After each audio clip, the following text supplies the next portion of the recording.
ఓం శాంతి. అవ్యక్త ప్రేరణలు 2/5/2024. సంతోషం అనే ఖజానాతో సంపన్నంగా, భాగ్యశాలిగా, సంతోషంగా ఉండండి. సంతోషం అనేది గొప్ప ఖజానా, భగవంతుడు ఇచ్చిన ఖజానా. ఈ ఖజానాతో సంపన్నంగా, నిండుగా, భాగ్యశాలిగా, సంతోషంగా ఉండండి.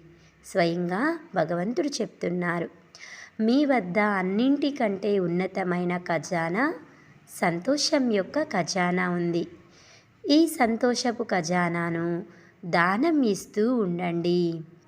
మీరు ఎవరికైతే సంతోషమును కలిగిస్తారో వారు పదే పదే మీకు ధన్యవాదములు తెలియజేస్తారు. అందువలన మహాదానిగా అయ్యి సంతోషపు ఖజానాను పంచండి. ప్రతిరోజు ఎవరో ఒకరికి ఈ దానమును ఇస్తూ ఉండండి.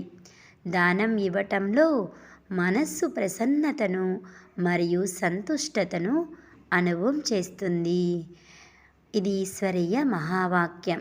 స్వయంగా భగవంతుడు చెప్తున్నారు, సంతోషం ఒక గొప్ప ఖజానా, భగవంతుడు ఇచ్చిన ప్రసాదం. ఆ ప్రసాదాన్ని స్వయం స్వీకరిస్తూ అందరికీ పంచుతూ వెళ్ళినట్లయితే మనకి అందరి నుండి ఆశీర్వాదాలు లభిస్తాయి. మనసు ప్రసన్నతను మరియు సంతుష్టతను అనుభవం చేస్తుంది అని స్వయంగా సర్వశక్తి సాగరుడు, ఆనంద సాగరుడైన పరమాత్మ యొక్క సందేశం.